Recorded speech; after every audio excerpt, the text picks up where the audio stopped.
Guess what time it is? It's time for Meet a Scientist Monday, the weekly segment where we discuss a little bit about people that are doing science around the world that are not just old dead white guys. The one we're doing today, though, does happen to be someone whose skin looks a little bit lighter, but he's actually from some Middle Eastern descent, and his name is Howie, who is a roboticist, which is kind of fun, thinking about someone who actually builds real robots for a living.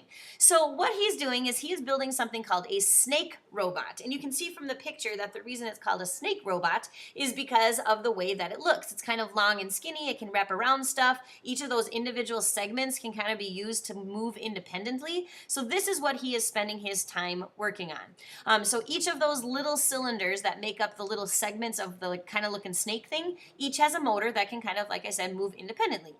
What he's really working on is he's using these snake robots to perform surgery. So far he's been working on pigs, and they've been able to successfully do heart surgery. The idea here is that you can insert these robots inside people instead of having to like open up their whole chest to work on something. So hopefully they can use that to get into smaller places, to do surgery that's less invasive, and then that means that it's shorter recovery process. So that's kind of the hope for these robots, though of course there's lots of things we can do with robots. So let's say that robots are something that you're super interested in. You probably would want to go into robotics engineering. Probably what you're going to do is either get an engineering degree, or maybe electrical engineering or robotics engineering, or maybe also some business administration, which maybe sounds weird, but here's the thing. If you create a really cool robot and you can't convince anyone to buy it or use it, it's not very useful. So having that business degree may also help you explain to people how to use it, to sell your product, and of course that could be really important.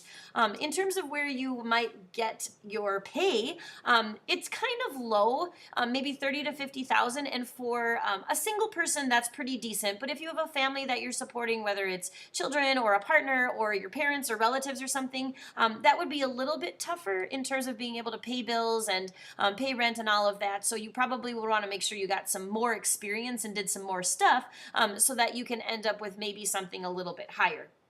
Oops.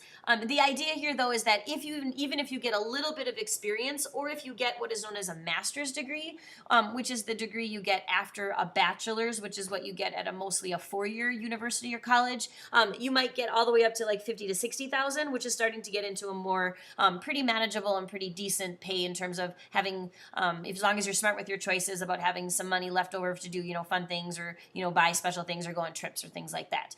So kind of thinking about what budget means, well, usually the more training and the more schooling you get, the better your pay will be. Now that depends on the field, but most of the time that's going to be the case. So pretty specific to sciencey kinds of things, but I think you're going to find out in the upcoming years in your life that robots are going to be a bigger part of our world, hopefully doing things that will make it safer so that humans don't have to do that stuff. So Howie Choset, a roboticist, thank you for your work.